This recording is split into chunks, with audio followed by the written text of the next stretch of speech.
Let's see. Pat LaBarbera, I've known him for many, many years now. It's hard to believe, Pat. So he's a good friend.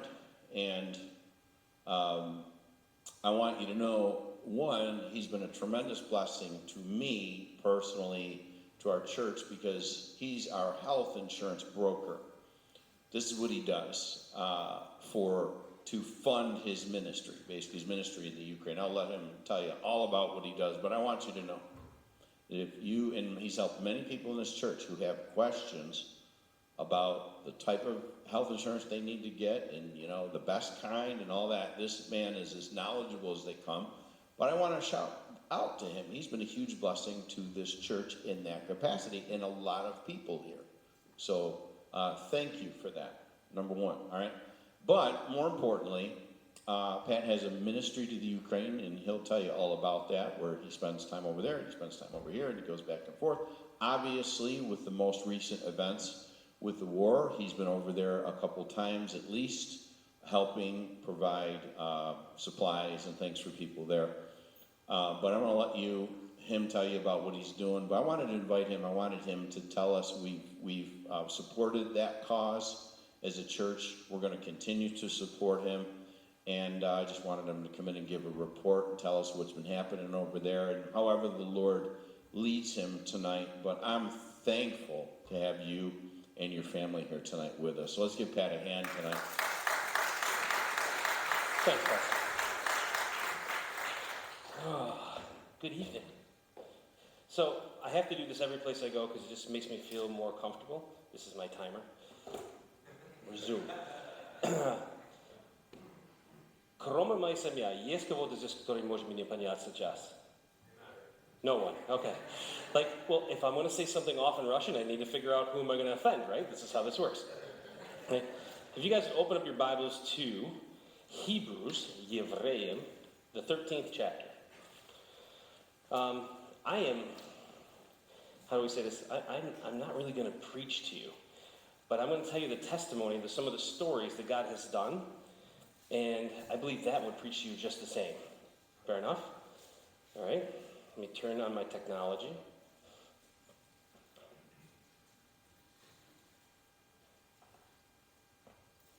And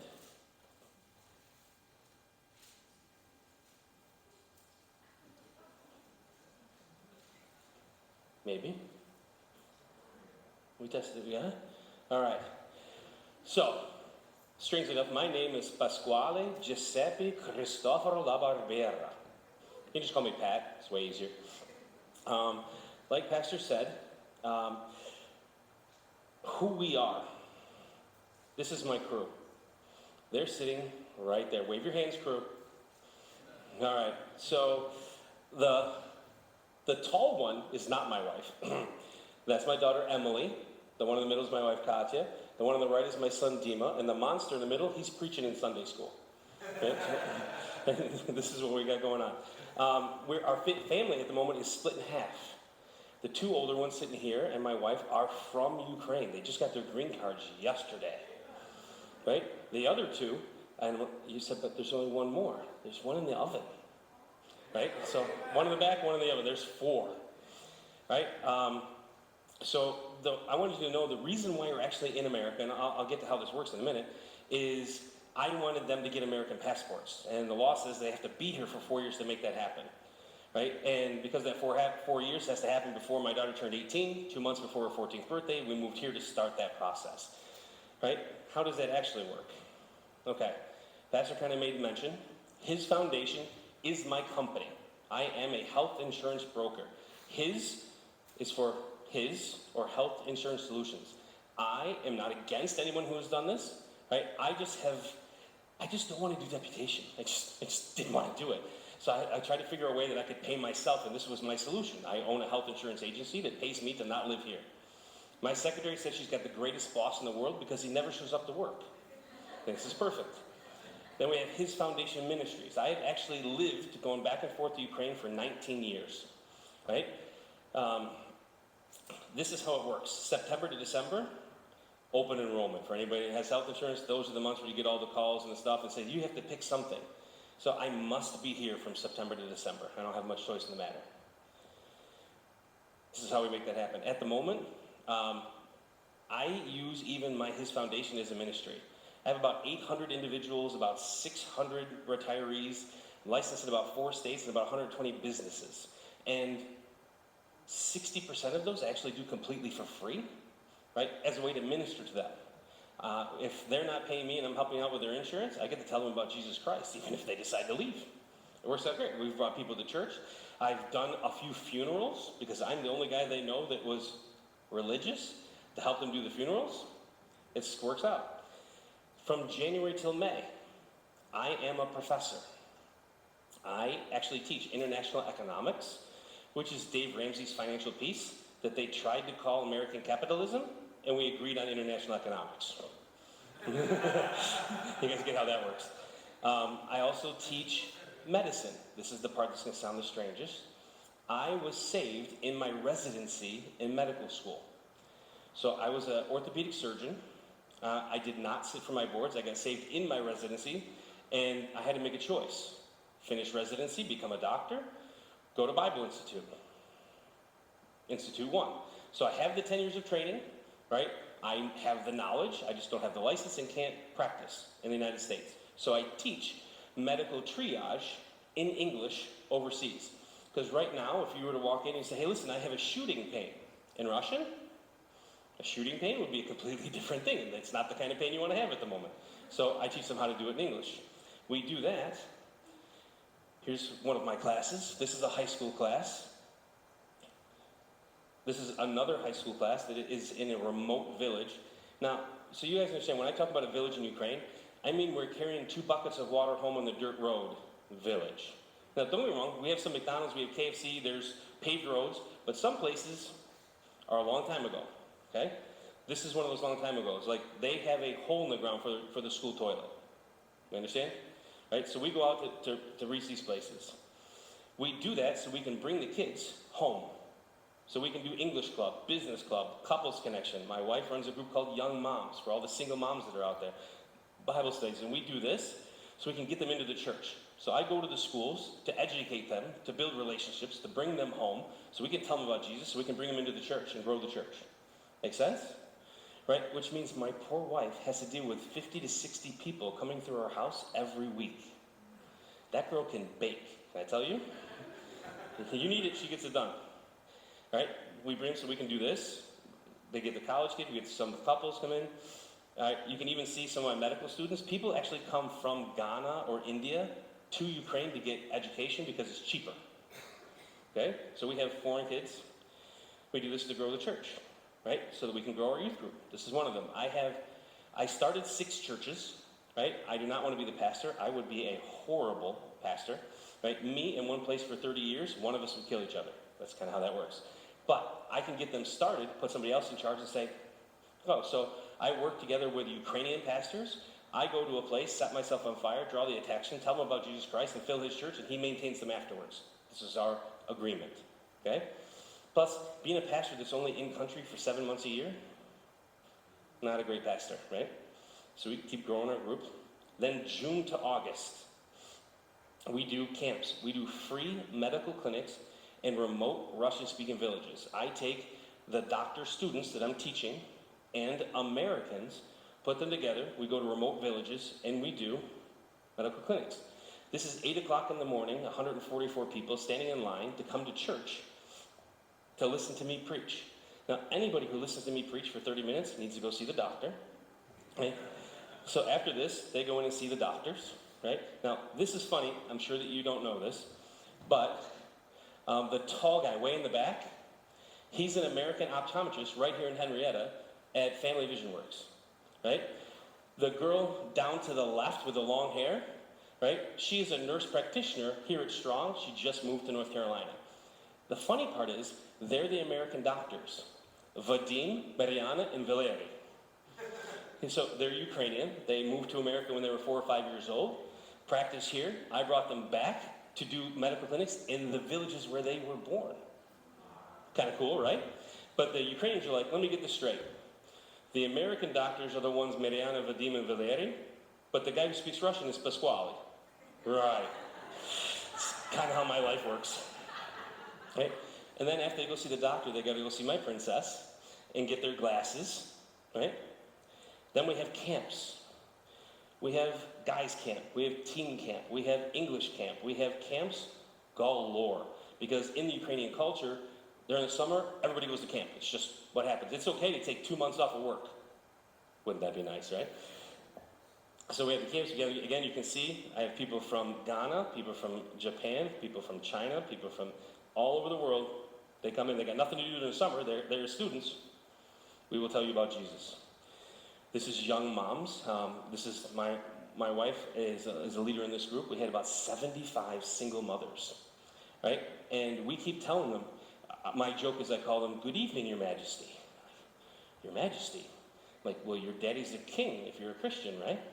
That makes you a princess. We're going to get your value built back up. I know you feel like you're not valued. You are in God's eyes. And we build that up. That's what we do normally. That's what I've done for like the last 19.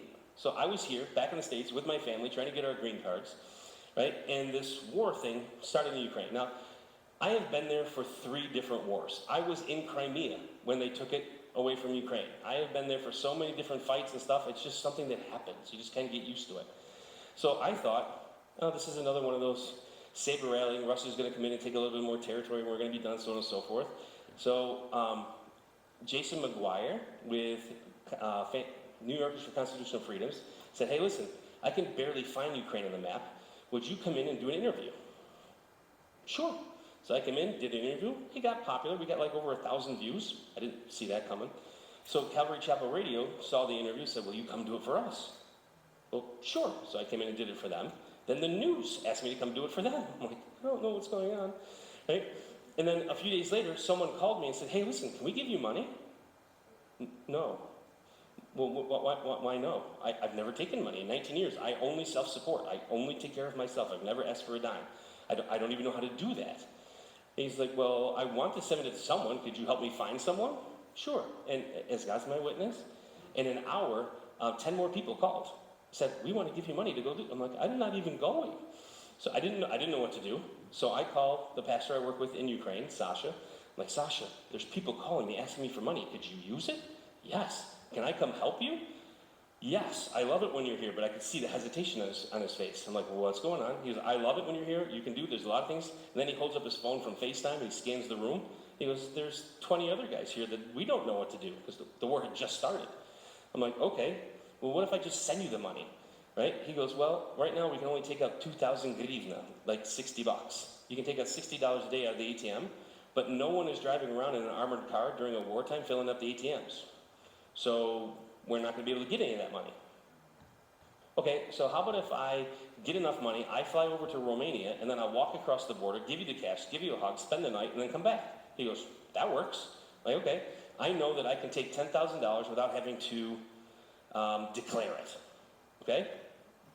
And this is where our first verse comes in. If you look down at Hebrews 13, chapter 1 says, let brotherly love continue.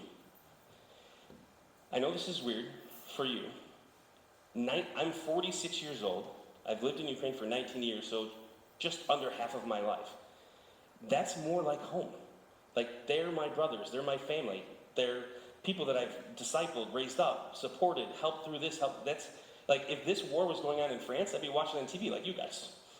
But in Ukraine, there's something that's got to happen, right? So brotherly love continues. So I decided I was going to raise $10,000. After a day and a half, we got 3,000. I was like, Lord, I don't want it to be too late. I'm just going to take money out of my own pocket. We'll fill it up. I'll go over there, right? And hopefully, you'll fill up the rest of it, right, when I get back. In 3 days, we had $23,000. I didn't even ask anybody. It just happened. People just, I heard about, okay. So I figured maybe at the border they wouldn't catch me if I put like 10,000 in one pocket and 10,000 in the other. New York mentality. So I flew from Rochester down to JFK, from JFK to Paris, from Paris to Bucharest, from Bucharest to Suceava, right? I got to Suceava. Am I going to do it right there? Suceava, Romania, all right, where my guys picked me up at the airport, right, at 1 o'clock in the morning, took me to a house, put me in the house, right? There was a bed laying on the floor. I just crashed, went to sleep, woke up the next morning and said, where am I? I'm like, you're still in Romania. Okay. Whose house is this? We don't know. I'm confused, right? So then I'm starting to get breakfast, and there's people coming out of this crack, there's people coming out of this crack. There's like 40 Ukrainians in this house. I'm like, okay, who's the owner? They take me downstairs. Now, he doesn't speak Russian. He doesn't speak Ukrainian. He doesn't speak English. I'm like, how about Italian? He said, nope. I want to talk to this guy. Well, his daughter spoke English. So I had to wait a little bit for the daughter to show up. Right? She shows up. I'm like, okay, what's going on? She goes, well, these are my parents. They're like 70 something, right? She couldn't remember the exact number, but 70 or higher. And they had 12 children. Well, the 12 children are all grown now. So we took in 40 Ukrainians. Okay. Can I help with you doing this? She goes, who are you again?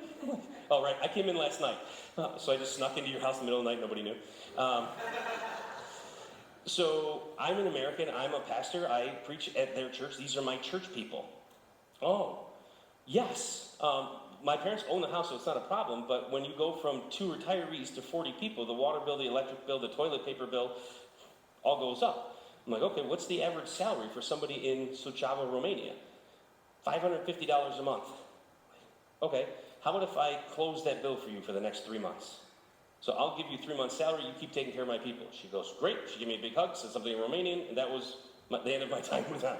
Right? Then we drive up to the border, but you can only drive so far because if you are a man between the ages of 18 and 60, you are not allowed to leave Ukraine. That's draft age. Women and children, whatever it is you feel like doing. But 18 to 60, you're in Ukraine. So my guys, that made it to the other side of the border before this happened, they don't want to get anywhere near the border, right? So they drive me close, and I put my backpack on, and I walk across the border.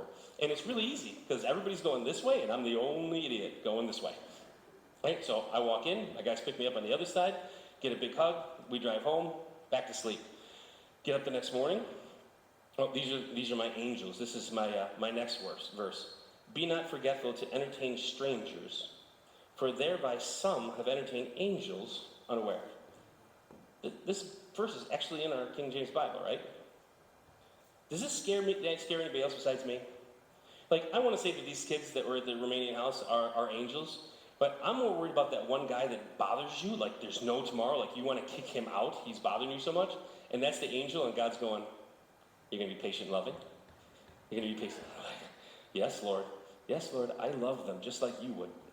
Okay? So we walked across and went to meet these guys. These are my pastors, right? They're deacons, pastors, guys of the church. We get together and I'm like, so what's the plan? At the moment, at this time, this is 2.5 months ago. I was there for 2.5 months. 2.5 months ago, we were feeding 500 refugees, right? Now, I want to, if I can help with this a little bit. This is what I think is confusing for most Americans, okay? I live here. Can you see that? For all intents and purposes, let's say that little blue dot is Buffalo, New York, right? You can see because right here, it's a 45-minute drive to the Romanian border. Buffalo, 45 minutes into Canada. Fair? Okay? The war is happening down here. Okay? I have to drive up to Khmelnytski, over to Vinnytsia, down to Uman, down to Odessa, and then head over to the war. Right? This is like a 3.5-hour drive. This is like a 6-hour drive. So it's about 9, 10 hours.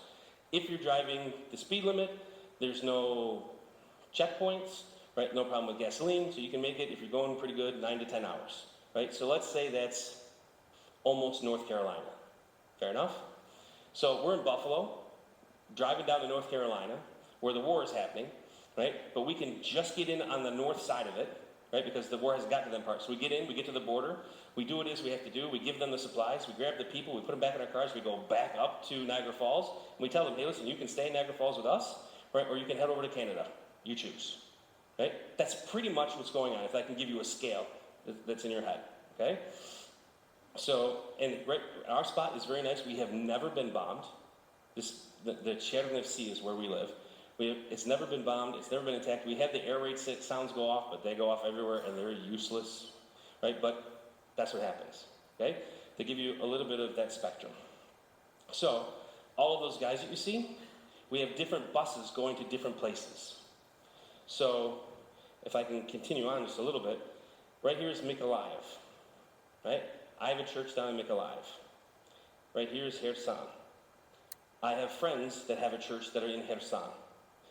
You guys, if you've been paying attention to the news, this is Mariupol. The place has basically got flattened by all the bombs, right? So what and Zaporozhye here. So basically, I'll drive down to Odessa, right? I can stay the night in Odessa. Oh, I should probably bring that up. So they have martial law. So you can drive from 7 in the morning until 8 o'clock at night, and then you have to be home with the lights off. Those are the rules. It's a 10-hour drive. So you better make it from one side to the other on time, otherwise you get stuck at the block post. I'm going to say block post every single time. That means checkpoint. I just can't remember the word in English, okay? The checkpoints. Now, it was really fun.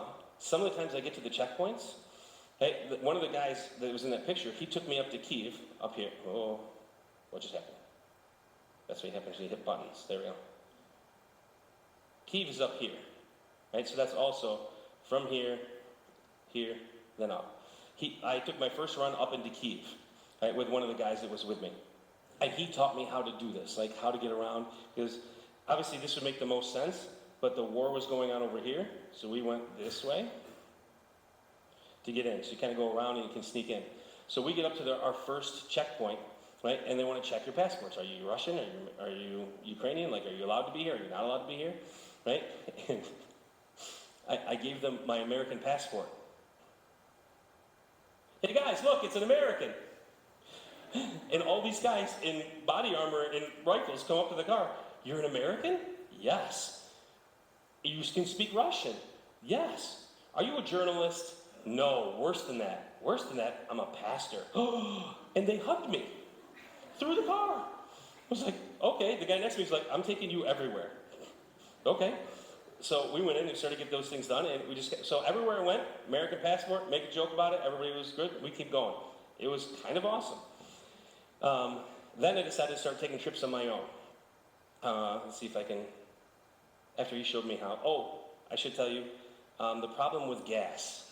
Okay, I know, we're all looking like paying $5 a gallon at the moment. In Ukraine, it's $8 a gallon, and they only make $400 a month. Figure that out real quick. That doesn't go very well. And there's going to be a video I'll show you a little bit later, because I'm probably going out of order at the moment, but you have to wait an hour and a half to get 4 gallons. So you sit in your car with it off, with a mile-long line, right? And then every time the car in front of you moves, you get out and you push your car, right, up to the next spot. Then you get back in and you wait until you can get to the gas station. Right? Then they fill you up for 4 gallons, then you drive back around and you get in line again. So it takes a whole day just to fill up your tank. Yeah, that's fun. And if you figure it takes me 2 tanks of gas to get from where I am down to Odessa, right? So that's about $320. That's their salary for the month to make one trip. And I got to go back, so there's $640, right? So I better make sure I got as much stuff in my car on the way down and as many people as they get on the way up to afford this. Right? This works out really well when you figure that all the people that are coming up to Chernovci, to our place, where'd it go? To our place, you have to understand, like we've had just over 1,200 people come through the church up there, right? But it happened like this: the war started, everybody came up. Like if they were living in Harrisburg, Pennsylvania, and the war started, they didn't know, so they came up to get safe. Then they found out, it's only in North Carolina, and they went home. Right? Does that kind of make sense? Some of the people that went over into Canada were like, it's not even anywhere near Ohio, we're coming home. Like, so a lot of people came through, a lot of people went back. Right now, I think we're feeding about 200 people a day. Right? If I can show you a little bit of what that looks like. So this is what I found, right? Yeah, they're sleeping on yoga mats, about 500 people. And that's where that next verse comes in. Number 3, remember them that are in bonds, as bound with them, and them which suffer adversity, as being yourselves also in the body. That's as close to the golden rule as you can get in the scriptures. Right? So how would you want to be treated if you're there? Would you like to sleep 2 months on a yoga mat? Anybody? Volunteers? Anyone? Right? So we try to find mattresses for them. We try to find this. When I got there, we got hot water heaters. Now, this is the blessing with Ukraine. We have boilers. They have flash hot water heaters. We call it eternal hot water. Right? So as long as the water's flowing and you have gas, everybody gets hot water. Right? So just imagine 500 people, showers, washing dishes, breakfast, dinner, charging cell phones, keeping it heated all day long. Our gas bill was a 50,000 hryvnia. It was $1,500 for water, gas, and electric for the first month. We close that one down too, bring it in the next month, right? And we're trying to heat with wood now so we can, trying to convert things to be able to take care of this. This is the other side of the church mattress. And what's really nice is every Sunday morning, we stack all their beds up, have church is over, put them back down again, right? I would like to tell you the story. I'll do it because I think it's a great story. My pastor there, his name is Sasha. He was telling the story to the church. Now, again, we have 3/4 of our church got across the border because it was a 45-minute drive. So now the church is full of people that we don't know and probably aren't Christians. Right? But one of the rules of having to stay at our church is they have to go to Sunday service. That's the rule. We don't give you food, water, and electric if you don't go to service. We good? Good. Okay.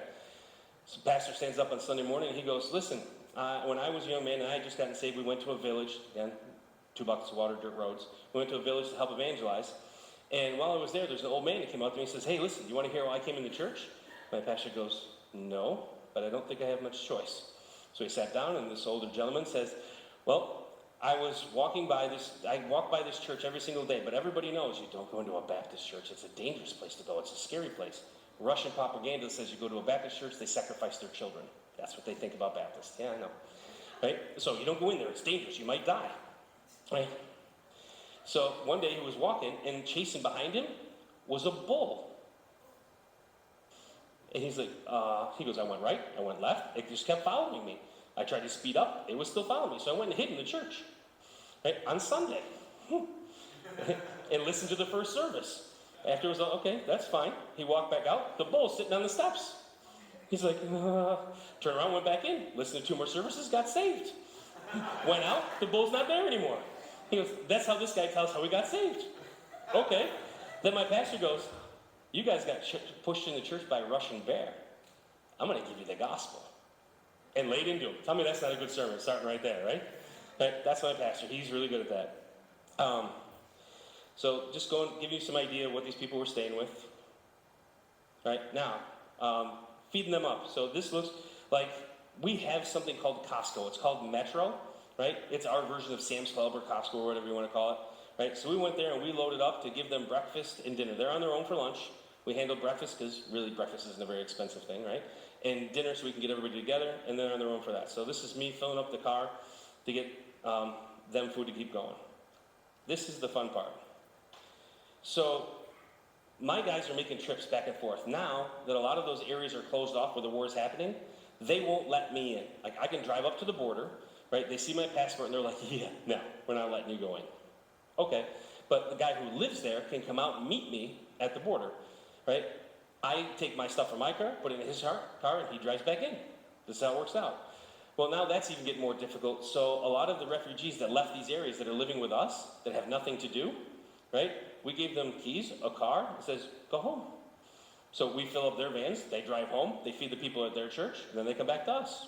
So it's worked out pretty well, right? In the midst of doing that, I started checking in some of my students because I'm going to look at this a little bit different with my medical background. So I checked in some of my students that are all doctors at these hospitals. Again, 19 years, a lot of my students are now like the head of this or the head of that or whatever the case may be. And I called them up, I'm like, listen, what do you guys need most of all? Right? And they're like, actually, it's not a problem with trauma. We can't get the regular medication that everybody needs, like insulin, right? Insulin is something you can die from if you don't get enough of them, yes? Right? But insulin is not something you can just throw in the back of a car. It has to be refrigerated. It has to stay between 34 and 42 degrees. And it has to be in a glass bottle until it gets there. Like, there's all these different rules. Okay, so I bought a car. I drove into Europe. I got a refrigerator. That's that thing over there on the left that says 0. I filled it full of, hardwired it to my car. I filled it full of insulin, drove back in, and went around to all the hospitals, giving insulin, right? That's an easy way to get into a hospital. You just say, I am an American physician, and I have insulin for the doctors that would need it. You get ushered in real quick, right? Then you say, what else do you guys need? And then you have conversations, and you start making lists. These guys need this, these guys need this, these guys need that, right? So that got me into a lot of the hospitals. What else do they need? Tourniquets. Now, I don't know if any of you guys have had these before, but these are not just like we see on TV all the time where the guy wraps a belt around, right? This is a lapushki. Velcro. It's something you can do one-handed. You slide it over, you pull the Velcro, you stab it, then you twist, twist, twist, and then strap that down. So it's a good NATO-style tourniquet, right? But they're $30 a piece. This is not easy. So I'm like, we got to be able to fix this. So we came up with a version that works, but wasn't awesome. Then I accidentally, I know that was you, boss, I know. So I ran into a dentist. And the dentist is like, I can do better than that. I'm like, you're a dentist. You fix teeth. What are you going to do with a tourniquet? He goes, well, have you ever gotten your teeth 3D scanned? I'm like, yes. So we bought an original one for $30. He scanned it on his tooth scanner, used the teeth material to make the plastic piece. Then we connected him with a wedding dressmaker who ordered all the elastic and lapushki, Velcro, right? Then we made as close to original as we can get. We made 4,000 of them, right? And we took them around and we gave them to the doctors. We gave them to the soldiers, right? I got a thank you letter from the mayor of one of the cities for giving them to him to hand out to the soldiers so that we could save them. So what we did is we put them in little bags with a gospel tract that said, God loves you, will save your soul and your life. And we handed them out to 4,000 soldiers. That was easy, right? And they actually thanked you for them because they've got some time in their hands to read. They're a little worried about dying, so this is something they might consider, right? Now, this is my blue bus. There's a little joke about my blue bus, but we'll get to there. I started driving the blue bus basically because that was the first car they gave me to do delivery, and I just never gave them the keys back. I just woke up early than them and just kept taking off trips. They're like, fine, you can have the blue bus. I'm like, thank you. The blue bus is now out of commission. It's got bullet holes in the front part of it, so she doesn't run anymore. Right? So I got the white car. Now this is the part where you guys are going to pick on me. It's a Lexus. Yeah, I know. No, it's not a missionary driving a Lexus. Right? It's a 2008 with 150,000 miles on it. Right? I got it for two major reasons. One, it's a four-wheel drive, because when you're driving into a war zone, which is where I was, right, you're driving over rocks and rubble and nails and so on and so forth. One. Two, it has two tanks. One gasoline, one propane.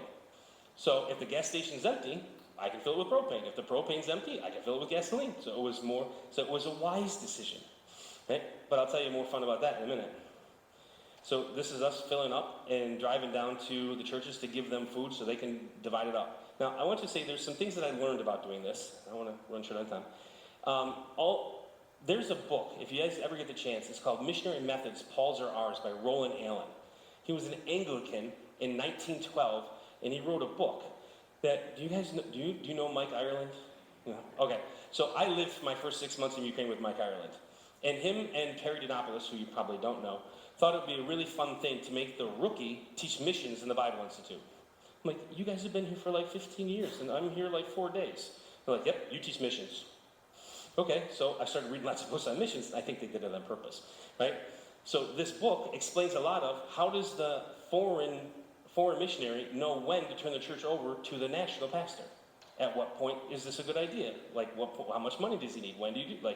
And this book asks a lot of these questions and gives biblical answers about how to do it. So, wonderful book. In this book, he explains the best missionary book in the Bible. It was his opinion. I'm not saying this is a fact. Take a guess what you think the best missionary book in the Bible is. I figured everybody would cry out the book of Acts right off the bat. That's what I would have said. The book of Ruth. Now everybody's looking at me funny. So Ruth is a Moabitess, not a Jewess, and she had to move back to Israel with Naomi. And Naomi had to explain to her the cultural nuances of what it's like to be a Jew in Israel. Well, that's what a missionary needs.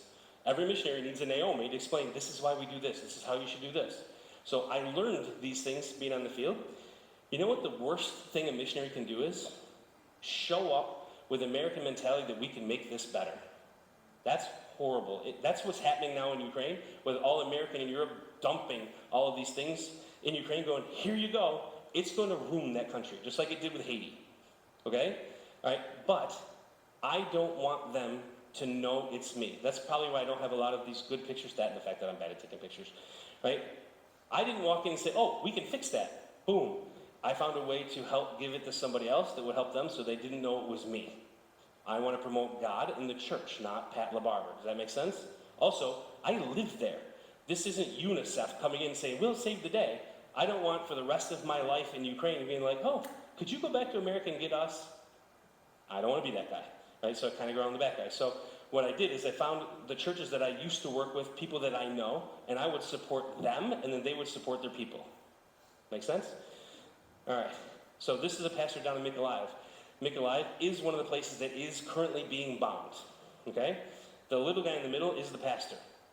He got drafted. So, on Easter Sunday, he called me up. He said, you have to go preach Easter Sunday.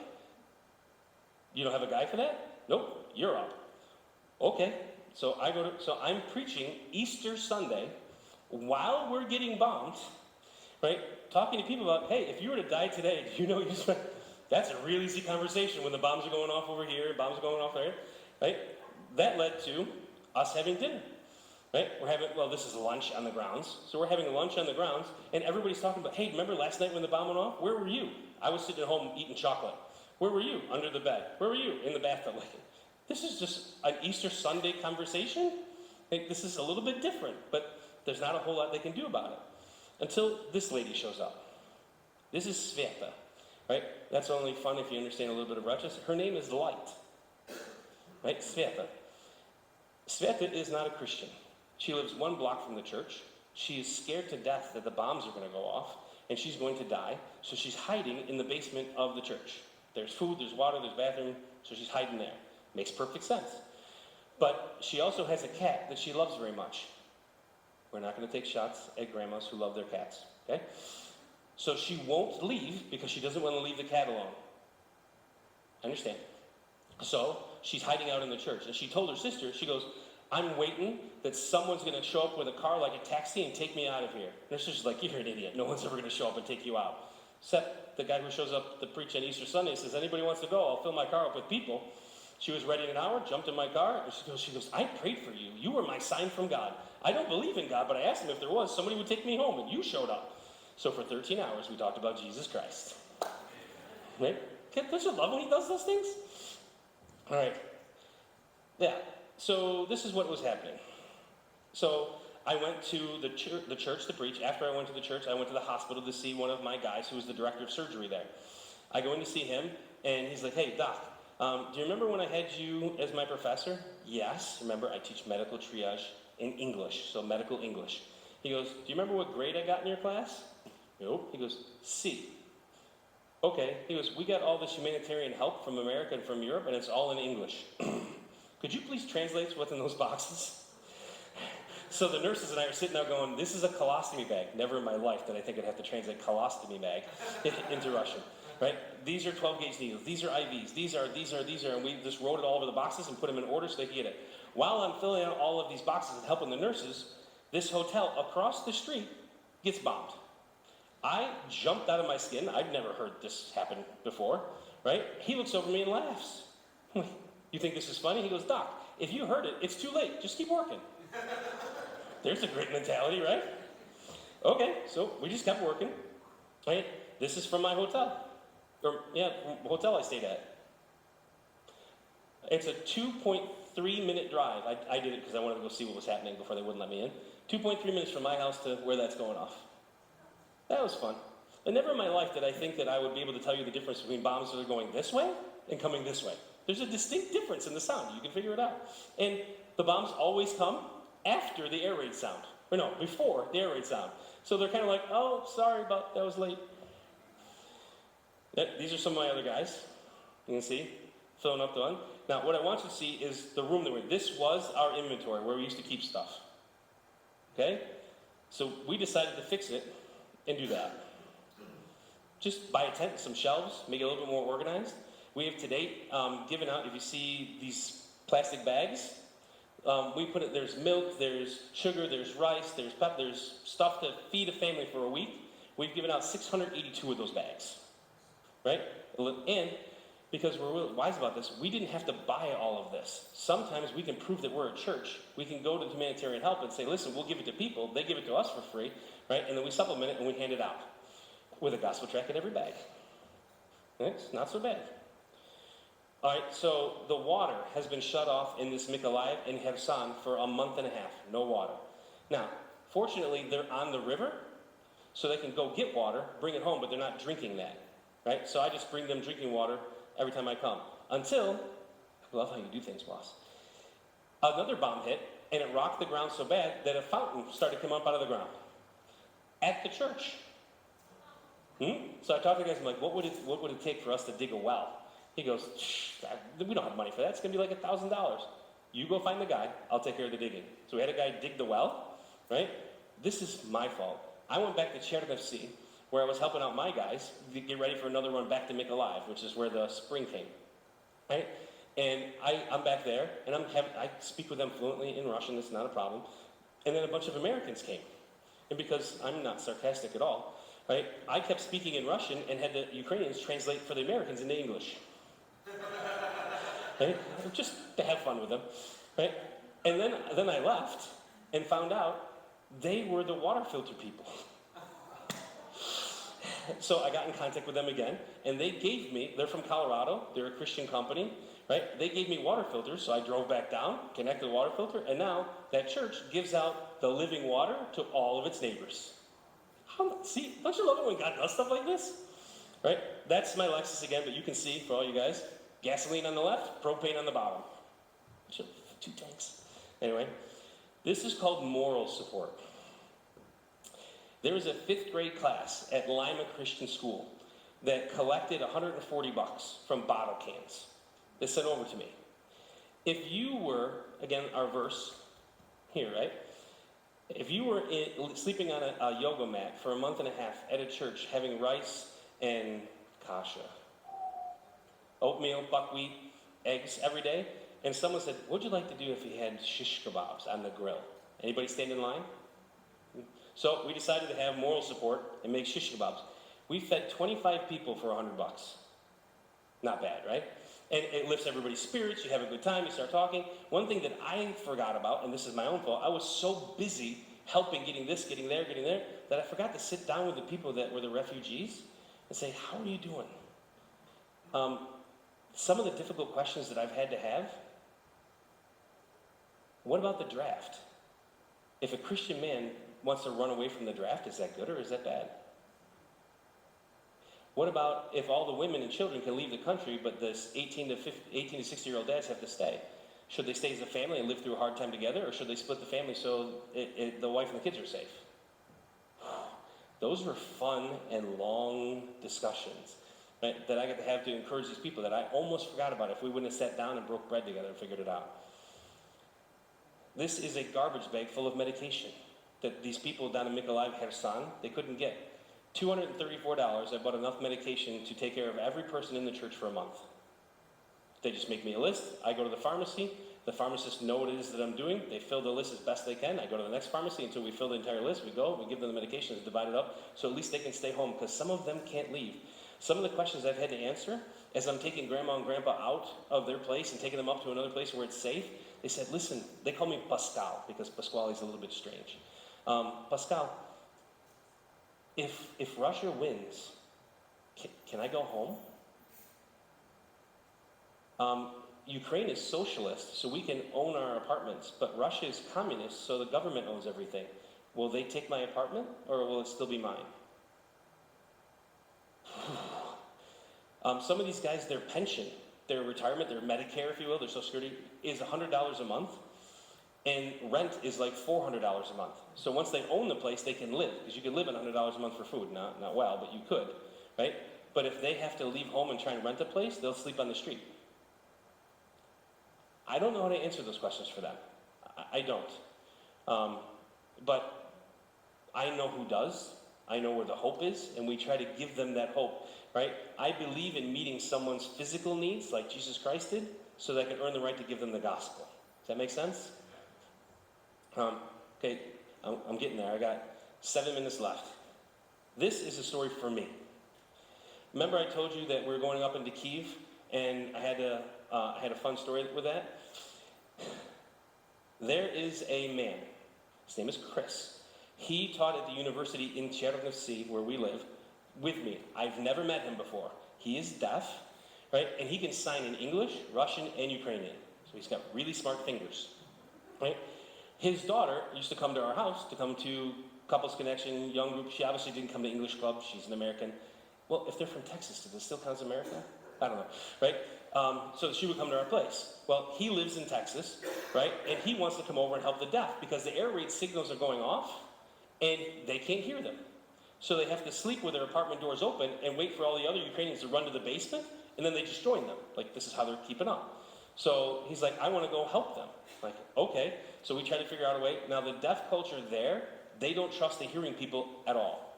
So they will not give you a car with a hearing person because they don't trust them. They want to go with a deaf person. Okay. So I helped this Chris get in, and I explained to him how we're doing this, how to do it, where to do this, helped him buy a car, not with our money, but helped him because the translation, obviously he's deaf and he can't speak Russian. I can sign in English, but like the church songs, that's as far as my sign goes, right? Then he got stuck in Kiev. He went up there, the bomb started going off, they couldn't hear, right, the warning sound, so he's up there. His wife in Texas texts me at 2 o'clock in the morning, my husband's in Kiev, the bombs are going off, he's scared, can you go get him? Yes, I will go get him. So we jump in the car, we head up to Kiev to go get him, figure out where he's at, right? Now, he works with a company called Deaf Bridge, okay? Deaf Bridge actually has a connection to Browncroft Community Church.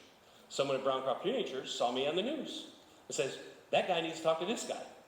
So I talked to Chris, and Chris is like, I know you. I'm like, oh, that worked out pretty well, right? Their budget was like $180,000. I had like 23. Right, so they're the big guys on campus. I just is a little guy driving my blue bus. So I went up to get him, and then he says, listen, you need to get on the phone call with the guys that are helping us. Okay, I'll talk to whoever you want. The Green Berets. Right? That's what I said. I'm like, is this is for real, right? Like, I'm talking to a guy who serves in the Green Beret in the United States military. Yes. And I'm a Christian. I didn't even know they made those, right? So I explained to them what it is I was doing, right? And he goes, that's really, really awesome how you do that, but that's not very efficient. I'm like, well, it's Ukraine. Nothing's efficient. It's just effective. Okay, a week later, he calls me back and says, you were right. That's the best way to do it. Would you do us a favor? Green Berets, do I have much choice? Like, how does this work? He's like, yeah, come up to Lviv and, oh, what happened? There. Our Green Beret medic, right, wants to give you, the former physician, training on trauma care. I'm like, do I get a certificate that says that I was like Special Forces trained? Because I just want to put that on my wall. Just like, that was awesome, right? So they gave me 6 of these packets to put in all of our vans to teach our guys how to take care. So if one of my guys goes down, because remember we lost the blue van with bullet holes, right? So that was just one of the best things. I will remember that. Special Forces training on, anyway, praise God. Little things. Guys that were in the barracks for 2.5 months really just wanted to shave, but they wanted to brush their teeth. So we took care of some of the soldiers. These are my guys filling up the tourniquets with the gospel tracts in them. This is what I wanted to show you real quick. This is me driving my Lexus, right? And you can just get for a second. Hold on, it's coming. Because you're not supposed to drive and take video at the same time. But it's a third world country, so that law doesn't exist. Just not breaking the law. Okay, here it comes. That sign up in the upper left-hand corner, the green, that's OCO. It's their version of mobile, right? Watch, we're coming up. This is the gas station. See the line of people? Right? All right, you gotta understand, that's grivna, it's not $39 a gallon, right? And they sell it in liters. I did the conversion for it. This is the start of the line.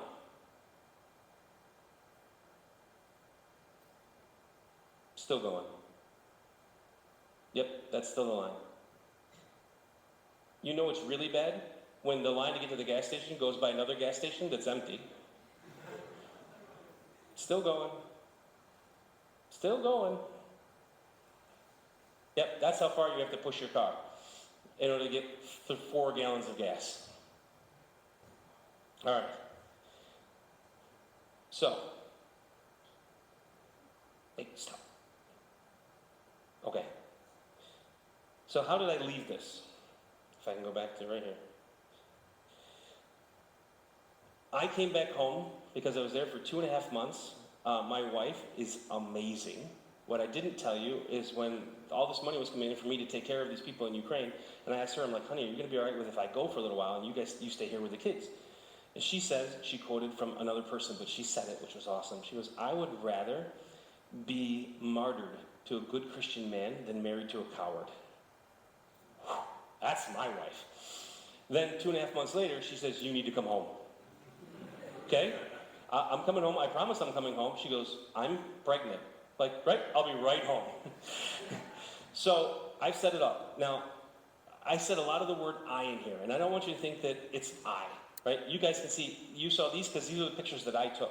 There's teams of people. There are still people going to Kyiv. There's still people going to Zaporozhye. There's still people going to Kherson. They're doing that while I'm sitting here talking to you, right? They're still getting bombed. They're still getting shot at, and I get to go to bed in a nice foam mattress at home, right? They're still getting the work done. The AIDS center is still there. They're selling. I used to love that. They're selling my Lexus. Right? Oh, that's what I forgot to tell you. That the Green Beret Company, the $180,000 budget, they bought my Lexus. It cost $18,000, and they were so happy that I saved their guy. What I did, they said, we'll just cover the cost of your Lexus. You just keep going. That was awesome, right? But I'm having my church sell my Lexus so we can get one of the Sprinter vans. A Sprinter van in Ukraine is a pickup truck in America, right? You can fit 5 people up front and half a ton of stuff in the back. So they're selling my Lexus and they're getting a Sprinter van. And everything is still going. We're still having people come, but it's moving.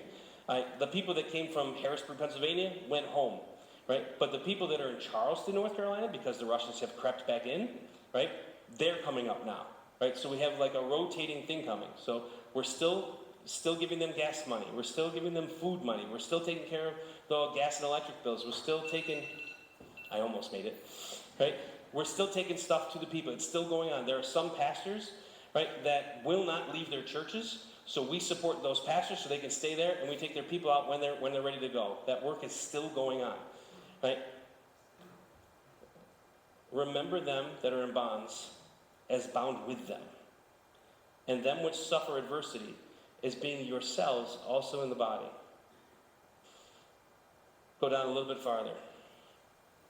Marriage is honorable in all, and the bed undefiled, and whoremongers and adulterers God will judge. Let your conversation be without covetousness, and be content with such things as you have. For he hath said, I will never leave thee, nor forsake thee. This is my part. So that we may boldly say, the Lord is my helper, and I will not fear what man, bombs, or machine gun fire shall do unto me. I have never asked for support. I don't want to ask for support. I don't like it. It's not my thing. I don't want to be the poster boy that says, please, please, please let me go do this work. I know that my boss has the money and he'll give it to me when we got to take care of them, and I will shell out what it is that I have in order to keep them going. Right? What I want you to understand is if this is something, if God asks you to do something, do it. Right? I will have a not-for-profit coming here in the next few months. An attorney firm is actually going to do the not-for-profit for me for free. That's a $9,000 savings. That was awesome. So we can keep them going. I am still funding them as best I can with what it is that we still have and my own money to keep them going. I asked you to pray for Ukraine. I know that sounds like a really general thing, but this is what I mean when I say pray for Ukraine. I don't know what's going to happen. I don't know if my mission field is no longer going to be my mission field. I don't know if they're going to take half of it away. What I do know is this. When this stops, whenever this stops, whether whole Ukraine becomes Russia or it doesn't become Russia or not, it's still my people. Those are still my friends. Those are still my pastors. Those are still my brothers in Christ. And I will go back as best I can to help them. But everyone will forget about them when the rebuilding starts. That's where I am aiming my time and my prayer towards. Yes, they will remember the crazy American guy who picked them up out of Kherson and drove them across the border. But they will love, respect, and come to church with a guy who helps them rebuild their house. Does that make sense? So pray for Ukraine. Pray for what's going to happen with them. I'm not going to get into prophecy and how this is working into prophecy, but there's something about that. That's the time that we're living. So pray for them. Pray for their safety. Pray for things to happen the way that it's supposed to happen. Pray for wisdom for our Jewish president. Pray for wisdom for our American president. And pray if there's something that God would have you to do. Just out in your parking lot, I was talking with a young lady who will remain nameless, and she has Ukrainian and Polish tracts. We have 100 kids right now in Poland, right, that are still gathering together from the churches that we represent. We have like 37 conglomerate of churches, right, that would love to have these gospel tracts handed out to the Polish people. Like, just because there's a war going on doesn't mean we stop being Christian, right? All right. Father, thanks. Thank you that you are God. Thank you for the blessings you take. Lord, there isn't enough time. Like they said, there isn't enough room, not enough books to be written with all the blessings that you've done. Lord, I could pull these people's ears for hours and hours and hours with the blessings, the way that you work things out. I love to see how you do that. Lord, please continue to help them. Please continue to help Ukraine. Please help the soldiers to stay alive. Please help the wisdom of how to handle the situation. Please stop the Russians from coming in. Lord, please help the refugees to hear about you. And Lord, if this tragedy needs to come into their lives so they will hear about you and repent and be saved, I will hope and pray the war goes on for years. Lord, I just want the people to have the opportunity to hear about you. Thank you, God, for allowing me to be part of it. Thank you for the blessings you've already given to me. And please help me to be wise with what it is you would have me to do and how you'd have me to do it in the future. I want to spend your resources the way that you want me to. In Jesus' name, amen.